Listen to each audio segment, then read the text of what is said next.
Morning and welcome to you all. I'm Alexia Haramis and I head up the corporate and international development at the Chamber.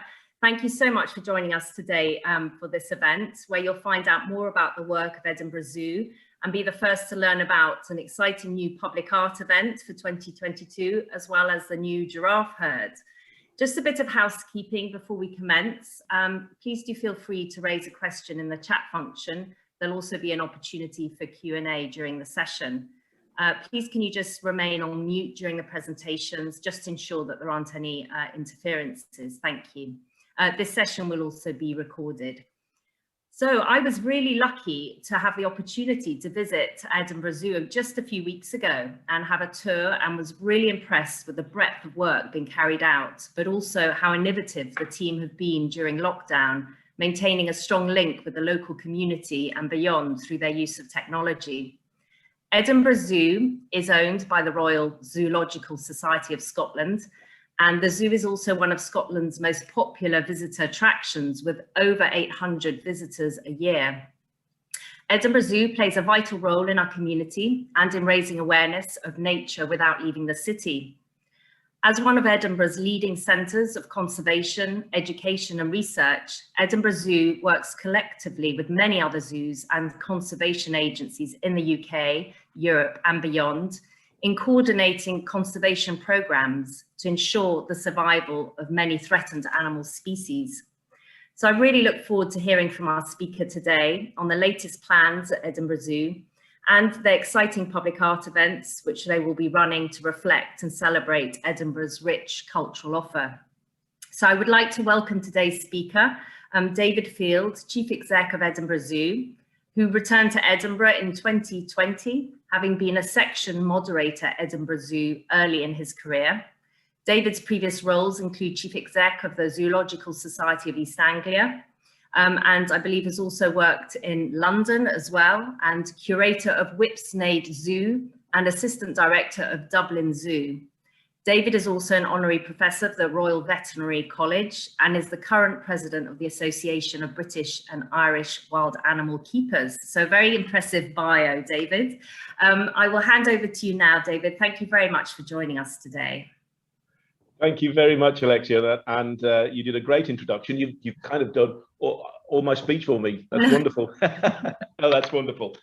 Yeah, it's great to see you all, although we're on this virtual stuff, and I'd love to have been doing this talk up at the Giraffes, although we did one the other day, which didn't work. I think worked okay, but the Giraffes stole the show. So I'm afraid you've got me rather than the Giraffes.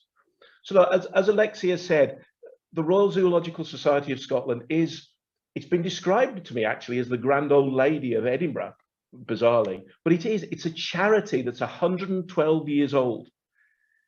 It's a charity that leads Edinburgh Zoo and Highland Wildlife Park, those institutions which probably you know more about, but these two zoos have pioneered the role of the modern zoo, establishing themselves as preeminent in the field.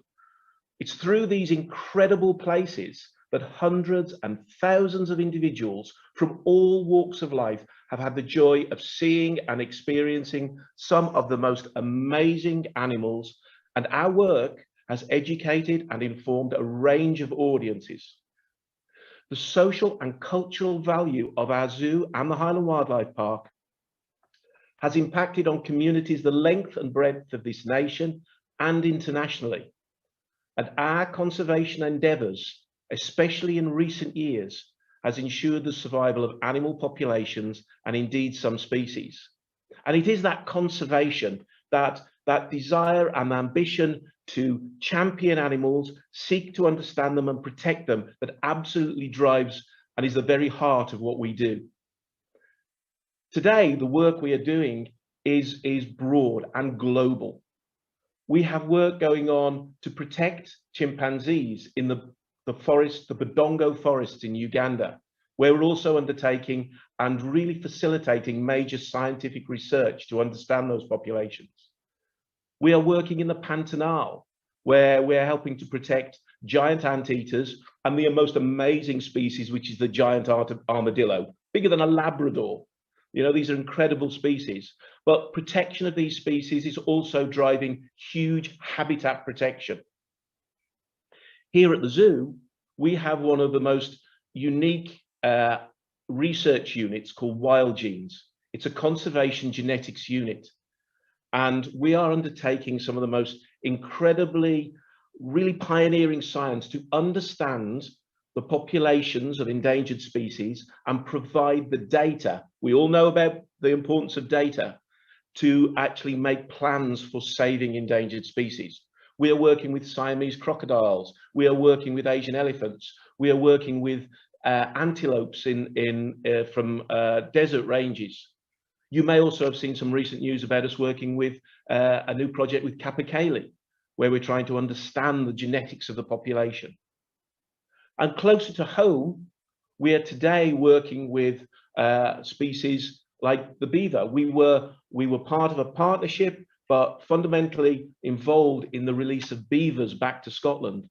And not only is that incredible and exciting, but as that is the biggest largest mammal reintroduction back to the UK for forever. We're also now involved in wildcats, the Highland tiger, and a species which, you know, it's the emblem, it's a real emblem for our nation. And we are part of a long-term project, a 5-year project that is going to reintroduce and re-establish the wildcat back into our Scottish habitats. So it's an incredibly exciting time for us.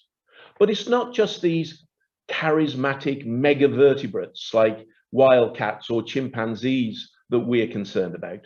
We're concerned about every species.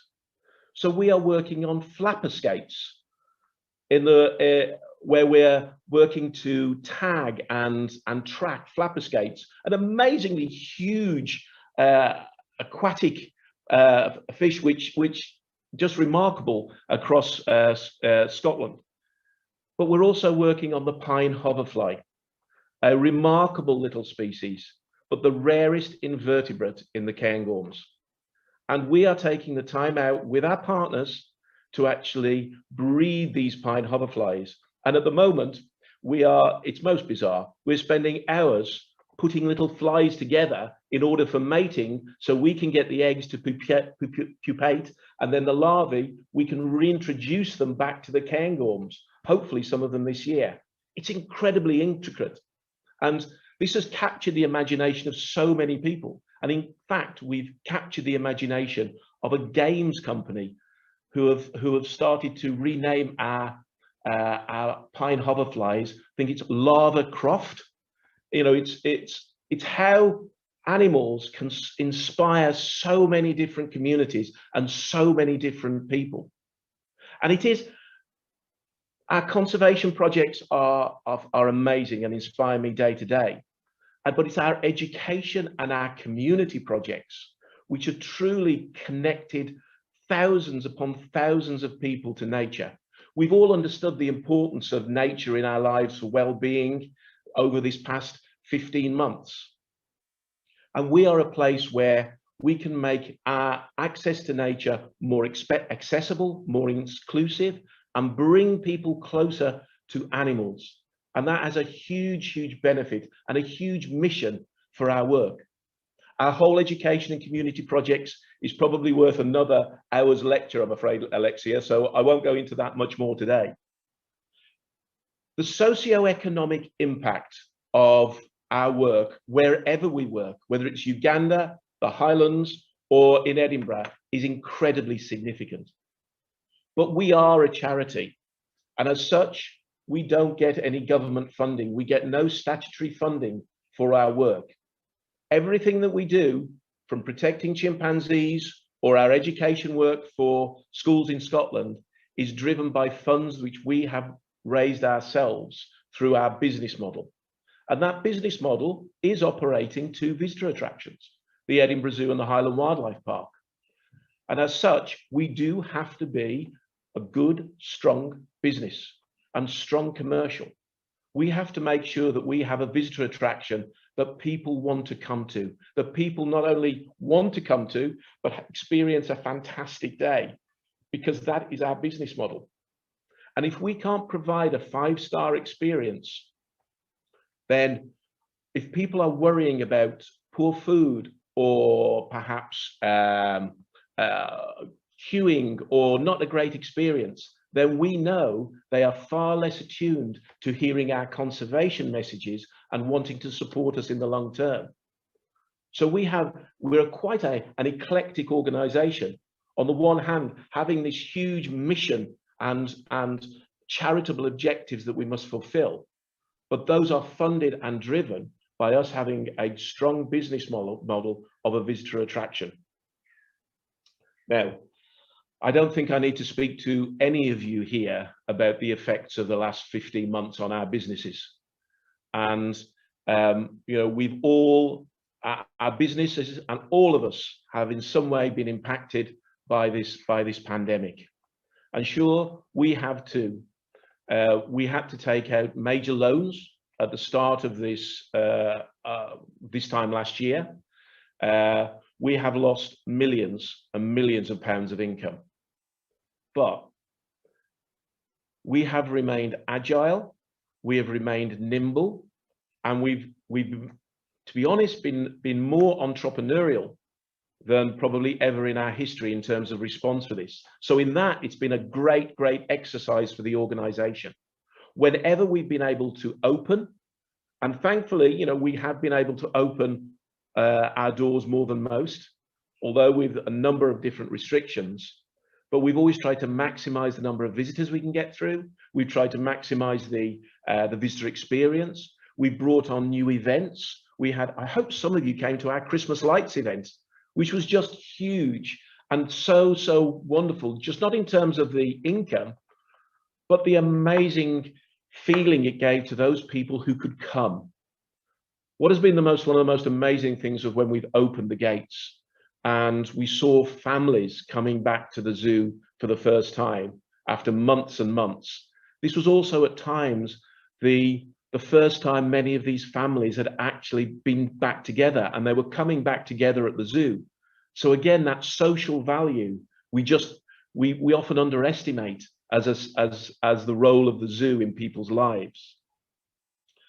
And it was through that pandemic period that the support that we received from the community was incredible, from trusts and foundations, from Scottish Government, and I must acknowledge the support that we got from Scottish Government, but from businesses in the community as well. And for all of you that, I know some of you are members and support us individually, and that has been incredible. We've seen our membership rise because of what we've been able to offer during this time. Do you know, I think, I've said it before, I think through this pandemic period, I think the community fell back in love with Edinburgh Zoo when they realized that it was something that was so culturally important and significant to them, and they might lose some of it or all of it. They fell back in love, and the support that we received was incredible, even from kids giving us their pocket money. But having said that, you know, it's important for us to realize and to mention that we still have huge loans, that as many of you may have taken those COVID business loans, they're okay. They were a great savior for that time, but we have to pay them back. And that short, sharp period of payback is very, very damaging to us, because to be honest, all the surplus that we create now will end up going back to paying back these loans, which means that we'll have less to invest in our mission, less to invest in protecting those chimpanzees in Badongo or protecting the pine hoverflies. So we're very, very concerned about the future. We've got through this period, but the future remains still very, very uncertain. So you're probably asking, why on earth, if we're uncertain about the financial picture going forward, if we're uncertain about what is going to happen, although I have to say I'm an incredibly optimistic person, and you know, the organization is secure, but at the same point in time, we have to figure out how we're going to pay back the loans. Why on earth would we have gone to opening a multi-million-pound giraffe exhibit and bring all these giraffes to Edinburgh Zoo over the past month or so, and have this huge sort of campaign and have this huge marketing campaign and communications about these amazing animals? Well, to be honest, the giraffe habitat itself had already been built this time last year, and the giraffes were waiting to come. So we had to mothball it. We had to say, let's wait until we know where we're going and what's happening. Now, for the giraffes that were sitting at other zoos waiting to come, the other zoos would go, please, please take them, please take them. So for animal welfare reasons, for our role in being a good, collaborative and responsible partner in the zoo community, and the fact that we'd already had this enclosure and the enclosure itself was completed and paid for, although we've got to pay the loan back. That's another aside. We felt that this was an incredible opportunity. Very few visitor attractions would have the opportunity to be opening something as magnificent and as exciting as this new giraffe habitat. And we also felt that we're very, very keen to think that we are part of the solution of getting people back out, excited, getting families back together, being part of the tourism sort of recovery for our city. So we thought, let's go for it. We really felt that was really important, that we wanted to show optimism. And boy, have we just seen that optimism and excitement and seen the amazing power that animals can deliver as far as excitement, as anticipation. When we brought the giraffes in, there was lots of different stories, and there is special vehicles to transport giraffes that lower their roofs to make the giraffes sit down, if you're wondering. When the giraffes arrived, the level of excitement from public, from members, when the giraffes started to go out into their habitat, when we hadn't actually opened it to the public at that point in time. Now, it's quite hard to hide a giraffe, to be perfectly honest. So people were sneaking around to get views of them. People were coming in just to wait to see those views. It was excitement. It was just so enthralling that everybody had something to hang on to and make something to look forward to. So we built on that. You've seen an incredible marketing campaign going out. You know, Hi Edinburgh, isn't that just amazing that's going through? And again, the support that we've had from so much of the community in able to deliver on that has been amazing. I do think it's these big events, it's these big, exciting events that actually will bring us back together and really drive recovery that we need, and optimism. We need optimism that's there.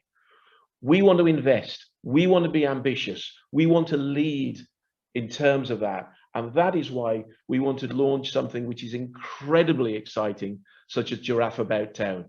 This has just been so, so exciting to even think of. It was Charlie that dropped me a line, or actually dropped my wife a line on LinkedIn about, do you know David Field? My wife happens to be the director of Jersey Zoo and did a project with Charlie and Wilding Art some time ago. Charlie dropped her a line and said, do you know David Field? And Leslie said, yes, he's sitting next to me. And from there, Charlie and Wild My Art, we thought about this project. I brought it to the team, Lisa, Ben and Liam, and they just rolled with it because it's exciting. It's optimistic. It's just beautiful. It's something that Edinburgh can just be excited about. I think at that point, I've probably already spoken over my time. I do apologize, Alexia, and I better hand over to my colleagues. Thank you all. Okay, I'm not sure how I'm going to follow that really, but we'll give it a bash, eh? So I'm Lisa Robshaw. For those that you don't know me, I am the head of marketing and sales here at RZSS. I say here, I'm actually at home today because I work from home on a Friday morning. I'm just going to share my screen, and I've just got a wee presentation that Liam and I are going to give you just about this exciting new project that we're working on. It's a real, probably one of the most challenging things I've worked on in my career. I've worked in tourism now for nearly 15 years in Edinburgh. But really, really exciting. So Giraffe About Town is going to be a giraffe sculpture trail in partnership with Wilding Art. But every time I do a presentation like this, I always say, think Woolly Bucket Trail from a few years ago, think about the cow parade. This is what Giraffe About Town is going to be about. You're going to see at least 40 8-foot giraffe sculptures around the city in July and August 2022. It's just going to be fantastic, although a challenge. So the real aims of the project are, as David alluded to, it's all about that loan and raising money for RZSS through sponsorship to support our conservation projects here in Scotland and all around the world. We want to create new long-term corporate partnerships, new and old. We want to re-establish our partnerships with corporates, also meet lots of new companies that want to be involved in Edinburgh Zoo and RZSS. We want to reinforce Edinburgh Zoo as a key brand in the city. You know, we've been absolutely overwhelmed with the support we've had over the last sort of year to 18 months, as David mentioned. But we want to build on that and really make sure that Edinburgh Zoo is front of mind for the city. We want to support the reinvigoration of tourism in the city. That's so important to me personally, and I know I've got some of my tourism colleagues on this call, Julie and Elaine. But you know, we've been really lucky that our market for Edinburgh Zoo is really local, and I know a lot of other businesses in the city aren't as lucky. So we really want to sort of give back and support our colleagues, and also we just want to thank the people of Edinburgh for their support over the last 18 months. I mean, I've never worked in a place quite like Edinburgh Zoo. You know, it's incredible. But what's really come out, even when I'm in the playground, when I'm picking the kids up from school, is just everybody loves the zoo, and that passion has really come out, like David said, about, you know, kids giving their pocket money, businesses looking to support us. You know, it's just incredible. So we want to thank people for that and give people a reason to be really excited about coming out of the pandemic and supporting the recovery of the zoo in the city. So these are a few images we have of the giraffes. I just want to share these with you because it's just been amazing to see. So when I saw this 8-foot giraffe, and I think Charlie drove up the M6 with it in the back of his van, actually, with the two of them, I was like, my God, they're so much bigger than I thought they'd be. How are we going to do this? We've had overwhelming support from our creative agency, Flock Creative, who have actually are actually doing all the brand for the trail. They've also decorated the first giraffe with in-kind support, which is incredible. And they actually commissioned a fabulous artist called Carolina Haraki, who was a graduate of the Edinburgh College of Arts last year. She came up from London weekend before last to kind of bring her design to life. She allowed 2 days with her and Sophie from Flock painting it. Actually took her 3.5. So don't underestimate how long it takes to paint an 8-foot fiberglass giraffe sculpture, and that's going to be very useful for our artist pack when we launch that program. But Flora came to life, and she had a fabulous tour of Edinburgh last Thursday. Was it last Thursday? The weekend before, maybe the week before. It's all going into one at the moment, where we took her to lots of different landmarks, and the attention she got was incredible. You know, you can't fail to miss her. You can't fail to love her. 3 people it takes to carry it. They're not heavy. They're just a bit awkward. But you know, it was amazing to see the first one come to life. So she's the poster girl, really, for Giraffe About Town. The key dates of the project. So we're launching obviously today with you guys, which is really exciting, and I can't thank the Chamber enough for their support on launching this project. Again, the support word keeps coming up. We can't do this project without everybody's support. We'll be doing a call out for artists in late July, early August. Big part of the project is going to be the schools and community program.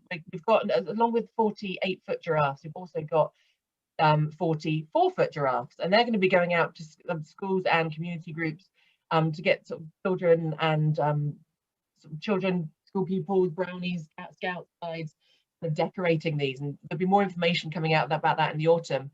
Probably worth noting as well, the council, Edinburgh Council, have been, again, fantastically supportive of this through the planning department. We've got the libraries involved. Yesterday we had a really inspiring meeting with the creative learning officer at the council, who's giving us advice on how we can really make sure that every child has got an opportunity to get involved with Giraffe About Town. It's fantastic. Sculptures will be painted in April, May 2022. Before that, businesses, and Liam will come on to that bit in a wee bit, will have an opportunity to work with the artists to really bring these creatures to life. The trail will happen July and August 2022. August, purposely, we want to help the festivals come back to life and make sure we're actually engaging with the festival audiences as well as Edinburgh locals. And then the farewell event, where you have the last opportunity to see the entire herd all together. We're hoping that's going to be in Edinburgh. We're hoping it's going to be on the lawn. Although I've got to talk to the gardeners about how much damage 40 8-foot giraffes are going to do. But we'll cross that bridge when we come to it. And then at the end of the event in September 2022, be the auction event, and that's where we people have an opportunity to buy the giraffe, and that's going to be a lot of fun. So that's an overview of the key dates and the sort of timeline. It takes a lot of work to put one of these projects together, not to be underestimated, but it's really exciting. I'm going to pass on to Liam now, who is going to sort of share some of the opportunities how you can get involved. Great, thanks very much, Lisa, and good morning to you all. Thanks again for joining us today. As Lisa said, my name's Liam Robertson. I also have a background in the tourism industry as well, so some of you might know me. I'm looking after the sales for this campaign, so delighted to be involved. When it was first mentioned to me, I did think that's a bit random, and I had never expected to be taking Flora around the city in the back of a van and varnishing her, and you know, so it's been a very different experience since I started here. But as to echo David, you know, the enthusiasm for this project and the zoo itself has been really inspiring. So we saw a lot of that when we were out and about with the sculpture, just from the public. Since we've kind of been on social media, we've had lots of interest from artists as well as companies too, of course, and schools. So I'm really positive about this project, and as Lisa says, I think it'll be a fantastically happy thing for Edinburgh, and will encourage people to get out and about a lot, you know, around the city. So just to run through very quickly some of the sponsorship benefits for this project. We're really lucky in that we can kind of echo some of our existing corporate partnerships and offer companies benefits and rewards, such as complimentary tickets and discounts to events and things here at the zoo. So that's all included in every level of sponsorship. And of course, specific to Giraffe About Town, you can have your logo and descriptor on the sculpture. So some of you may remember the Urwilly bucket trail, which went around the city as well. So it's that was also run by Wild and Art. So you may remember the kind of opportunities offered from that. And of course, which I find really exciting as well, companies will be able to offer to choose rather from a selection of art designs. We reckon that'll probably be around 3 designs, and given what the work that Carolina did, as Lisa was saying there, really excited about that, because the opportunities are endless. And yeah, it was interesting to see, as Lisa said, the amount of time it took to design and paint the sculpture. As I mentioned, all sponsors can benefit from staff rewards there, so complimentary tickets to the zoo and things. You can also have your logo on the event trail map. So that will be published by the Edinburgh Evening News, who are one of our partners now.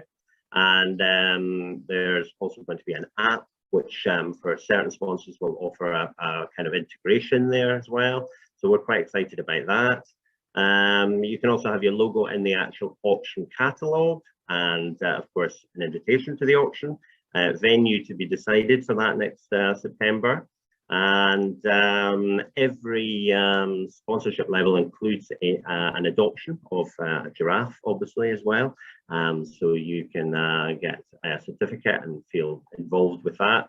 And of course, you'll have a dedicated account manager, which will be myself, and an online digital toolkit. So these are just some of the sponsorship benefits. As I kind of briefly mentioned there, the levels here are at the top, which is up to around £40,000 donation, is a presenting partner. So we've had quite a bit of interest in that already. There will be a maximum of 2 presenting partners, and of course you'll get the top level of marketing and social media and logo presence as well with that. Also that what you will have exclusivity in your sector at that level too, and yeah, more prominent marketing for that one. The supporting partner, which is kind of up about half the donation amount there, up to around £20,000 per year. We've got lots of people on board for this, including Lothian Buses, Edinburgh Council, We are looking for a logistics partner here as well now to help us carry the giraffes around town, obviously. We also have Flock, our media agency, is supporting us, and they've been hands-on, as Lisa mentioned there already. And then our media partner is Scotsman and the Edinburgh Evening News. So very excited about all those people being involved. Then which is the last but kind of more numerous sculpture option will be the actual sculpture sponsors themselves. So you see what we've done there. We've got 3 levels. We've got tall, taller and tallest. I believe our director of engagement's idea, so we like that. Tall is £8,000. Taller is £9,500 and tallest is £12,000.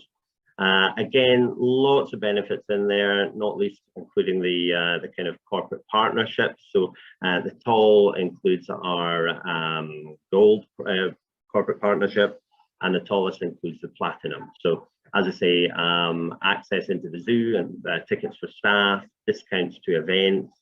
And of course, lots of social media opportunities around that, the chance to choose a design for your sculpture, and really just, as David was saying, help benefit us at the zoo by being part of this really exciting project. So lastly, just to say, come and see us, as Lisa had mentioned there. I'm going to be around next week, and I have a few people coming in to see me already to discuss the project and actually see our herd.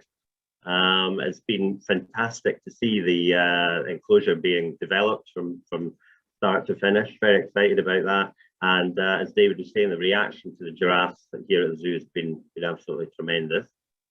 We do now have a sponsor pack as well. So those of you who haven't received one yet, you can find one on our website, which will be giraffeabouttown.org. Launched today, I think, Lisa, is that right? Yeah. So we'll be on there. Obviously, we'll follow up through the, Emma's going to follow that up, so we'll send you a sponsor pack.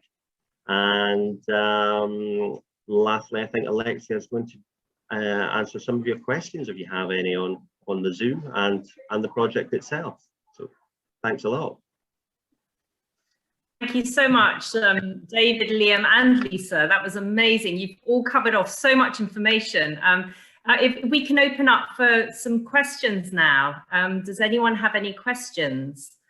I've actually got one to start off with. I wanted to just ask a little bit more about the sort of pool of talent of people that think about taking up a career and working at a zoo. And I would have thought this would be quite a popular job to go for. And just to understand a little bit, how competitive is it? And just a little bit of background information on sort of the career path and the future workforce.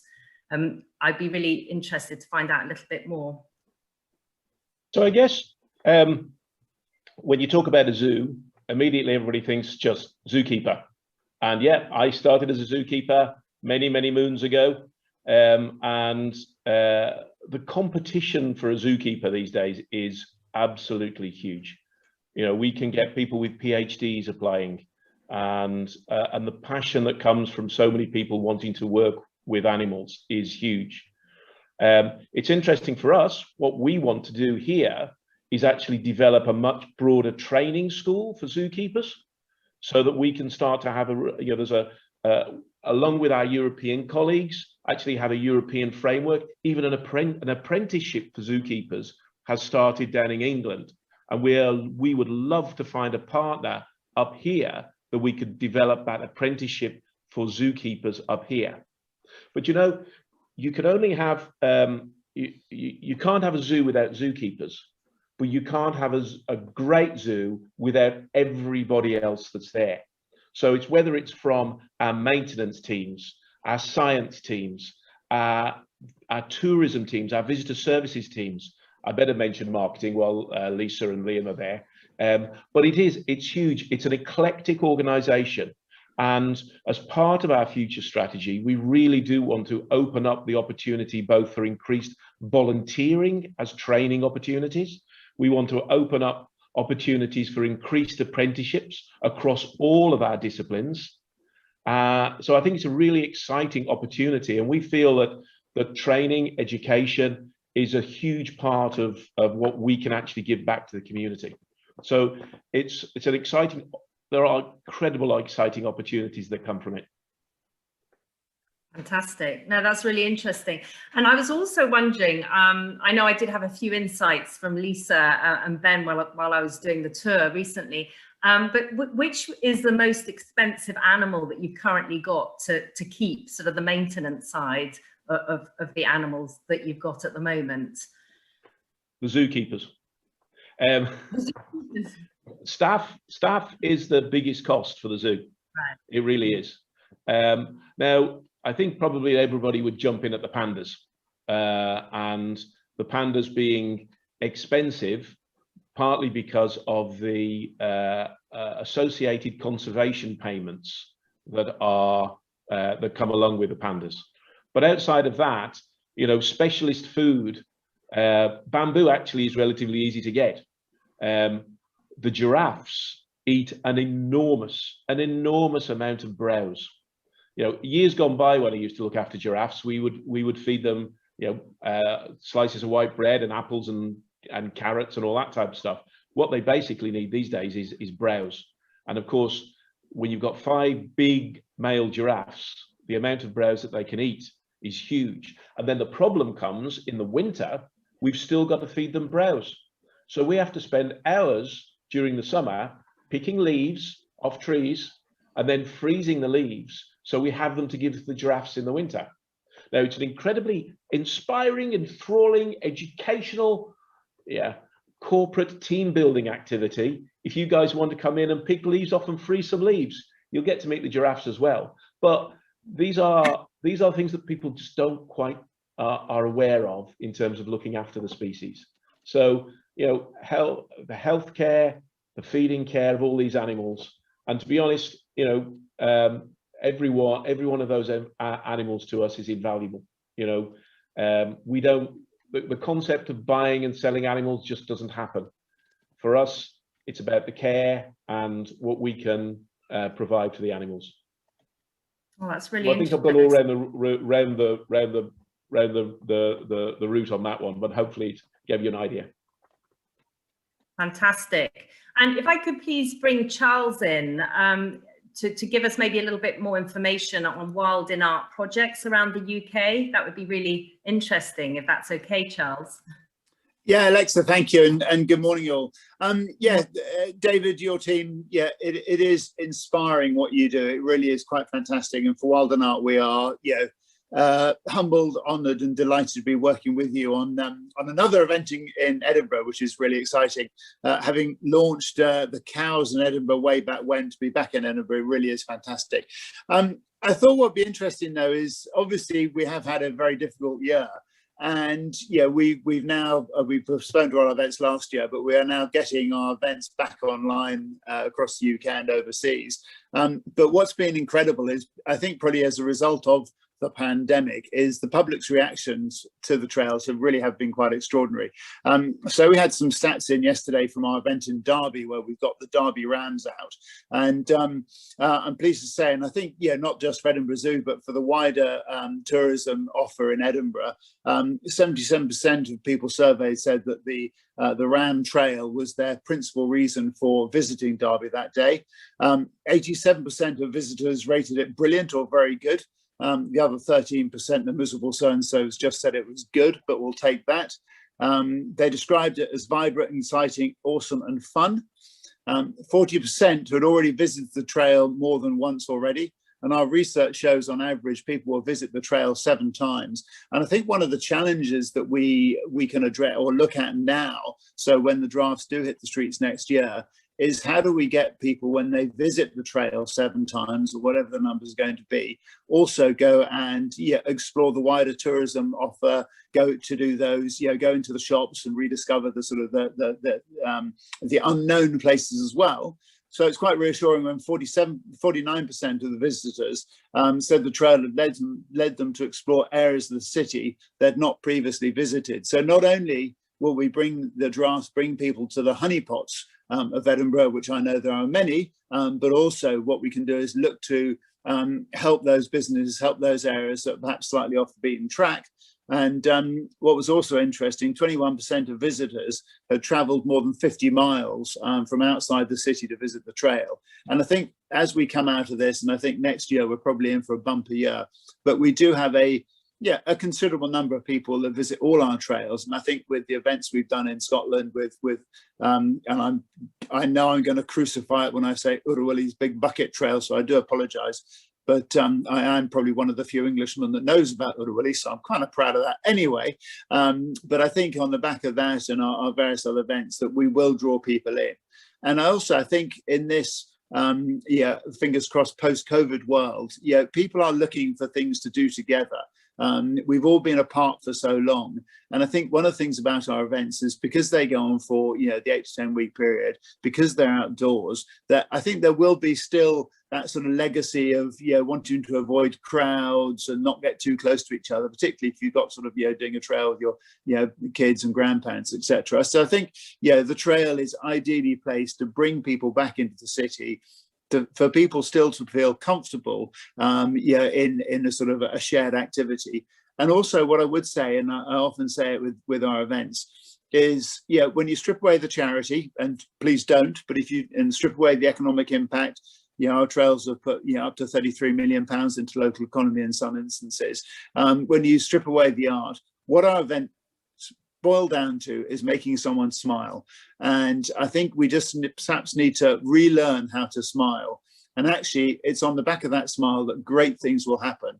So I hope you can all get involved in this project. I really, really do. Because if you do, you will be making a lot of people smile. And on the back of that smile, David and his team will take that and do extraordinary things. So thank you.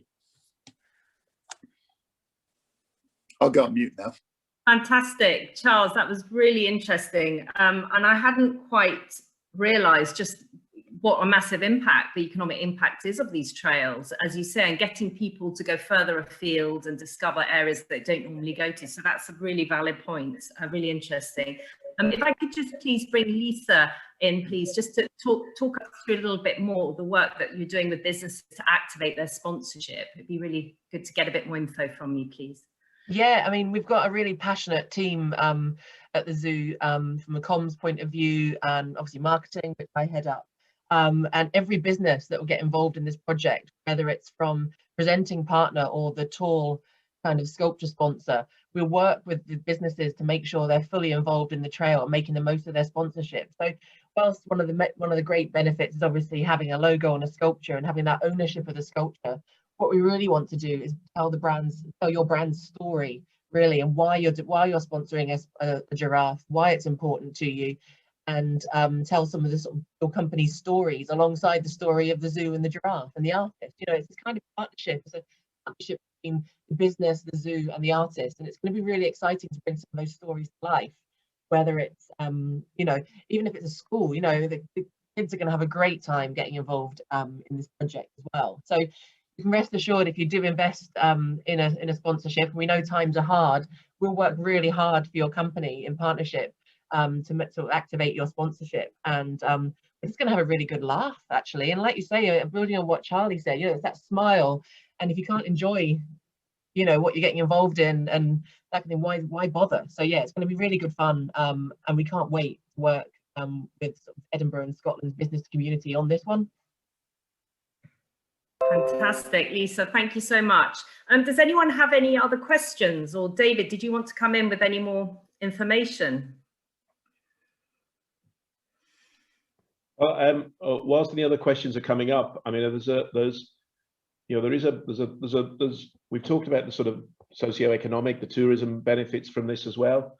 But perhaps one thing I didn't mention is that, these giraffes at the zoo, if I said to you that giraffes are likely to become extinct in the wild quicker than rhinos, quicker than elephants, because the giraffe numbers are desperately declining in the wild.